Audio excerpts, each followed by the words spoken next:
मैंने 3 बार Indian army और 2 बार territorial army निकाली है। पैरामिलिट्री की बात नहीं कर रहा हूं, पैरामिलिट्री की मैं छोड़ देता हूं, ठीक है। तो जो मैं जानकारी आपको दूंगा, क्योंकि मैंने अंदर से वो चीज फील करा है, मैंने वो प्रोसेस से मैं गुजरा हूं कि कैसे मेडिकल होता है, कैसे फॉर्म भराया जाता है, कैसे दौड़ होती है, कैसे तैयारी करनी चाहिए, कैसे निकलता है, ए टू जेड पूरी जानकारी दूंगा। मैं वो जानकारी दूंगा जो पूरे यूट्यूब को चैलेंज है कि ऐसी जानकारी कोई नहीं देगा। अगर आप दोस्तों भारतीय सेना में सेवा देना चाहते हैं, इंडियन आर्मी ज्वाइन करना चाहते हैं, तो ये पूरी वीडियो देख लेना, बिना स्किप किए देख लेना। क्योंकि मैंने क्या बोला, जो मैं जानकारी दूंगा, लोग जो जानकारी देंगे वो स्क्रिप्ट से देंगे, वो नेट से रिसर्च करेंगे, थोड़ी बहुत चैट जीपीटी पे जाएंगे। मैं जो दूंगा, मैं वहां से गुजरा हूं, ठीक है। तो मैं जो जानकारी दूंगा उतना मुझे नहीं लगता कोई यूट्यूब पे जानकारी दे देगा, ठीक है। तो सबसे पहले बिना टाइम वेस्ट किए करता हूं, अगर आप दोस्तों चैनल पर नए हैं तो सब्सक्राइब जरूर कर लेना, इंस्टाग्राम पे फॉलो कर लेना, व्हाट्सएप से मेरे जुड़ जाना, क्योंकि कोई भी भर्ती आती है या कुछ भी टिप्स मैं अपने व्हाट्सएप चैनल पर जरूर डालता हूं, ठीक है। लिंक डिस्क्रिप्शन मिल जाएगा। देखो सबसे पहले ये भर्ती पूरे भारत में आती है, ठीक है, और साल में 1 बार आती है, पूरे इंडिया में आती है, ऑल ओवर इंडिया में आती है, किसी भी स्टेट से हो आपके पास साल में 1 बार ये भर्ती आती है। ये भर्ती ऑनलाइन आती है, ठीक है, ऑफलाइन ये भर्ती नहीं आती है। अगर आप दोस्तों Indian army, join Indian army में करना चाहते हैं, देश की सेवा करना चाहते हो, तो आपको ऑनलाइन भर्ती अटेंड ये करनी पड़ेगी, ठीक है। अब ये कब आती है, आप रिसेंटली लगभग ये वीडियो देख रहे हो उसके 1 हफ्ता पहले 13 तारीख से ही, आज कितना तारीख है, 16 तारीख, 13 तारीख को ये भर्ती रिलीज हुई है, नोटिफिकेशन 26 से 27 हजार की पोस्ट पे इंडियन आर्मी की वैकेंसी आई है। तो यही समझ लो कि इतने ही में साल में 1 बार इसी टाइम आती है, ठीक है, 26 से 27 हजार पे आती है, ठीक है। ये भर्ती आती है ऑनलाइन, मैंने बता दिया, साल में 1 बार आती है। अब दोस्तों पता कैसे चलेगा आपको, तो आप बहुत सारे जो जानकारी देते हैं इंडियन आर्मी की, फोर्स की, वैकेंसी की, आप उसके चैनल सब्सक्राइब कर लेना, या ज्वाइन इंडियन आर्मी को आप वहां पर जाके अलाउ नोटिफिकेशन कर देना, उसके साइट पे जाके, अगर कोई भर्ती आएगी इंडियन आर्मी की तो आपके नोटिफिकेशन आपके फोन पे आ जाएगा, ठीक है। या किसी के चैनल सब्सक्राइब करना, वहां से आपको पता लग जाएगा। तो चलो अब क्या, अब मैं जाऊं कैसे, मान लो भर्ती आ गई तो मैं क्या करूं, देखो बेसिकली मैं समझाता हूं, ठीक है। इसलिए कि ये 4 से 5 पोस्ट पे भर्ती लेती है। वैसे तो एनडीए सीडीएस के थ्रू मैं नहीं बात कर रहा हूं, मैं यहाँ से 8 क्वालिफिकेशन 8 से 12 के बीच में लड़कों की बात कर रहा हूं। अगर आप 8 पास है और 12 तक है तो आप किस किस पोस्ट से भर्ती ले सकते हो, क्योंकि बहुत सारे बच्चे 8 से ही 10 से फॉर्म भरना चालू कर देते हैं, ठीक है। तो आप ये 4 से 5 पोस्ट भर्ती देख सकते हो। पहला है जीडी, ठीक है, जीडी ये अग्निवीर जीडी मतलब जनरल ड्यूटी। दूसरा है क्लर्क, ठीक है। तीसरा है टेक्निकल, ठीक है। चौथा है ट्रेड, ठीक है। और 5वां है आपका नर्सिंग, ठीक है। अगर आप ये सब पोस्ट पे आप भर्ती आराम से भर सकते हो। अगर आप 8 से पास हो और 12 तक हो तो ये सारे पोस्ट की भर्ती देख सकते हो। अब क्या आप किस में हमको भरना चाहिए, देखो सिंपल सी बात बता रहा हूं, ठीक है। अगर आप दोस्तों 8 पास हो, स्टार्टिंग से बता रहा हूं, अगर आप 8 पास हो तो 8 पास में दोस्तों आपको ट्रेड की वैकेंसी भरनी चाहिए। अब ट्रेड क्या है, ट्रेड किस पोस्ट से भर्ती रहती है, देखो ट्रेड में बहुत सारे पोस्ट आता है, जैसे कि हाउस कीपिंग, जैसे कि सफाई कर्मचारी, जैसे कि कुक, जैसे कि बार्बर, ठीक है। मैंने टेरिटोरियल आर्मी का ट्रेड का भर्ती मैंने देखा है, वाशरमैन का, ठीक है। इस तरह का पोस्ट जो रहता है, कुछ पोस्ट 8 पास में आता है। तो अगर आप 8 पास है तो 8 पास में जाके आप दोस्तों फॉर्म भर सकते हो, ठीक है। अब हम आगे बढ़ते हैं दोस्तों, अगर आप 10th पास है तो कौन कौन से भर सकते हो, देखो अगर 10th पास है तो आप जीडी का फॉर्म भर सकते हो और ट्रेड का भी भर सकते हो। ट्रेड में मैंने क्या बोला, कुछ पोस्ट 8 पास है, कुछ पोस्ट आपको 10th पास है। तो अगर आप दोस्तों 10th पास हो तो जीडी का फॉर्म भर सकते हो और ट्रेड का भर सकते हो, ठीक है। अब मैं आपको एक चीज बताता हूं यहाँ पर, ठीक है दोस्तों। अगर आप डीडी के फॉर्म भरना चाहते हो तो आपको 10th पास चाहिए और आपको 45% मार्क्स चाहिए, ठीक है। सारा सब्जेक्ट मिला के आपको 45% मार्क्स होना चाहिए और एवरी सब्जेक्ट में 33% होना चाहिए, ठीक है। मैंने समझा दिया, पूरा मिला के 45% और एवरी सब्जेक्ट में 33%, मतलब हर एक सब्जेक्ट में से हिंदी है, इंग्लिश है, मैथ है, जीके जी है, साइंस, उसमें आपको 33% आपका होना चाहिए, समझ गए, ठीक है। अब मैं आपको बताता हूं दोस्तों ट्रेड, ठीक है। अगर आप ट्रेड में भरना चाहते हो तो एवरी सब्जेक्ट में आपको 33% होना चाहिए।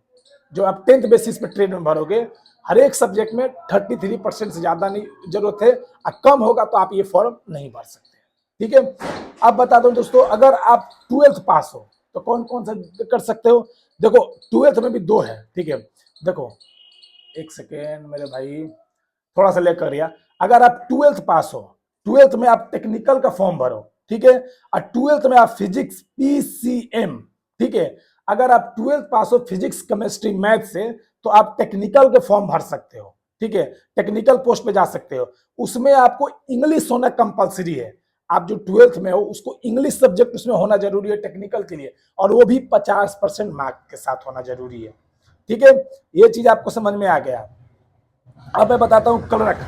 अगर आप ट्वेल्थ पास हो तो क्लर्क में भी भर सकते हो, क्लर्क पोस्ट में, ठीक है।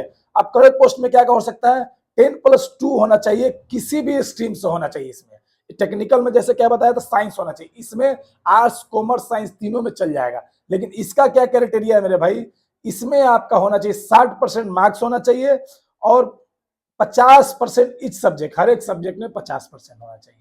ये क्लर्क के लिए है, ठीक है। तो मैंने आपको क्वालिफिकेशन बता दिया, मैंने आपको पोस्ट बता दिया, ठीक है। और क्या कितना परसेंटेज आएगा मैंने आपको वो बता दिया, ठीक है। अब मैं बताता हूं दोस्तों कि इसका अगर आपने फॉर्म भर दिया, ठीक है। फॉर्म भरने के बाद आपका दोस्तों क्या होगा, फॉर्म भरने के बाद दोस्तों आपका ऑनलाइन एग्जाम होगा, ठीक है। एग्जाम में कैसे क्या कितना प्रश्न आएगा, कैसे क्या पूछा जाएगा, ये मैं एक अलग से पर्टिकुलर एक बढ़िया वीडियो बनाऊंगा, ठीक है। ये समझ लो कि पहले आपका एग्जाम होगा। अगर आपने एग्जाम पास कर ली मेरे भाई तो आपका फिजिकल होगा, ठीक है।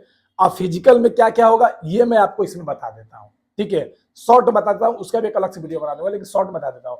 आपकी 1600 मीटर की दौड़ होगी, ठीक है।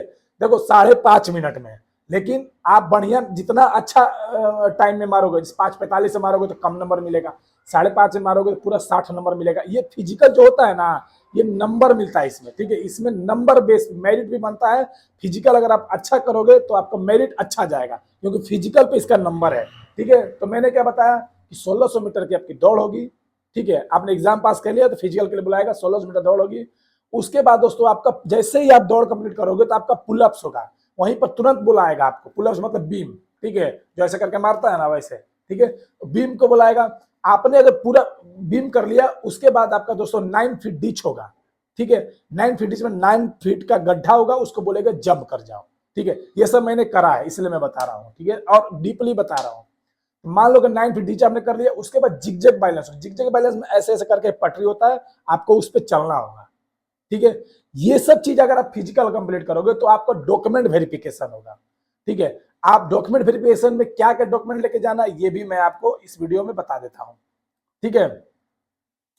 आपको देखो पासपोर्ट साइज फोटो लेना है, ठीक है। पासपोर्ट साइज जो फोटो होता है वो आपको लेना है। आप आराम से 15-20 पासपोर्ट साइज फोटो रख लेना। उसके बाद आपका सिग्नेचर, ठीक है, जो रहता है वो आपका लगेगा। आधार कार्ड लगेगा, एजुकेशन सर्टिफिकेट लगेगा, ठीक है। सारा ले लेना। अगर मान लो 10th पढ़े हो तो 10th का सारा आप ओरिजिनल डॉक्यूमेंट ले लेना, और सबका 2-2 जिरक्स ले लेना, ठीक है। उसके बाद आपका आधार कार्ड लगेगा, आपका कास्ट सर्टिफिकेट लगेगा। अगर आप अगर आप ओबीसी से हो, एसटी एससी, तो कास्ट सर्टिफिकेट बनवा के आपको ले जाना है, ठीक है। आपका एज प्रूफ लगेगा, ठीक है। और उसके बाद और भी बहुत सारा लगता है, तो उसका में अलग रेसिडेंशियल लगता है, जो आप किस डिस्ट्रिक्ट से भरते हो उसका भी लगता है। तो एक अलग मैं इसका वीडियो बना दूंगा, ठीक है। तो मैं क्या बोलूँ कि इसके बाद आपका डॉक्यूमेंट वेरिफिकेशन होगा, ये सब डॉक्यूमेंट आपको लेके जाना है, ठीक है।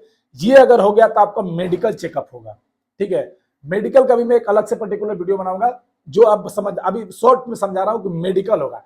मेडिकल में दोस्तों आपको A to Z पूरा चेक होगा, ठीक है। आंख से लेके, कान से लेके, गला से लेके, हेयर से लेके, आपका हर चीज चेक होगा, ठीक है। नाखून से लेके, कोई एंगल कैरी एंगल तो नहीं है, कोई आपका और आईज 6/6 तो है ना, आपका कोई कान टेढ़ा तो नहीं है, आपका बैक टेढ़ा तो नहीं है, आपका उंगली छोटा बड़ा तो है नहीं, आपका दांत तो सही है, कोई बवासीर टाइप में, ये सब चीज आपका चेक होगा मेडिकल में। जैसे ये मेडिकल आप क्लियर करोगे तो आपका मेरिट बनेगा, और मेरिट के बाद आपका नौकरी लगेगा, ठीक है। ये चीज समझ गए। अब आपको मैं आगे बताता हूं, ठीक है। अब आपको आगे बताता हूं। हाँ, एप्लीकेशन फीस क्या लगेगा इसका। एप्लीकेशन फीस आपका दोस्तों हर एक आदमी का 250 रुपए का, फॉर्म भर जाओगे तो आपका एप्लीकेशन फीस 250 रुपए है। सैलरी इसका बेसिक में बताता हूँ 40,000 तक इसका सैलरी जाता है, लेकिन कई कई जगह 80-90 हजार भी जाता है। जैसे सियाचिन में चल जाओगे, कोई रिसेंट माने रिस्क वाला माने रिस्क अलाउंसमेंट मिलता है, कोई सियाचिन हो गया, कश्मीर हो गया, तो जो डेंजर इलाका है आपका, उसमें आपका 80,000 से 90,000 मिलता है। एज क्या आपका मांगे जाएगी दोस्तों, आप 17.5 से फॉर्म ये भर सकते हो और 22 साल तक ये फॉर्म भर सकते हो। आप 17.5 से शुरू करो और 22 साल तक ये फॉर्म आप भर सकते हो मेरे भाई। ठीक है, यहां तक आपकी जानकारी हो गई। दोस्तों एकेडमी में भी आना चाहते हो तो दिए गए नंबर पे कॉल कर लेना, आपको पूरी जानकारी मैं आपको दे दूंगा। ठीक है, एकेडमी की। अब मैं बात कर रहा हूं दोस्तों हाइट की। ठीक है, देखो अगर आप जनरल ड्यूटी, मैंने क्या बोला, जीडी में फॉर्म भरोगे 10वीं पे, तो 163 सेंटीमीटर आपको हाइट होनी चाहिए। ठीक है, समझ में आ गया। अगर टेक्निकल भरोगे तो उसमें भी 163 मांगा गया है। अगर आप क्लर्क भरोगे, स्टोर कीपर भरोगे तो उसमें 162 मांगा गया है। और अब ट्रेडमैन भरोगे 10th पास पे तो 163 मांगा गया है, और 8th पास पे भी आपको 163 मांगा गया है। आ गया बात समझ में। ये सारी चीजें, हाइट मैंने बता दी, एज बता दी, कैसे प्रोसेस होगा, फॉर्म कैसे होगा, ए टू जेड मैंने आपको बता दिया। अब एक वीडियो आप अगर आप लोग कमेंट करो, सपोर्ट करो, तो मैं वीडियो बनाऊंगा कि फिजिकल में आपको कैसे क्या करना है, आपको आपका डॉक्यूमेंट वेरिफिकेशन में क्या क्या डॉक्यूमेंट लेके जाना है, मेडिकल कैसे होता है, हर चीज की जानकारी सही से दूंगा। ठीक है दोस्तों, चैनल बने हुए मेरे भाई, सपोर्ट कर देना, सब्सक्राइब कर देना। कोई भी लेटेस्ट भर्ती आती इस चैनल पे मैं ये डालता हूँ।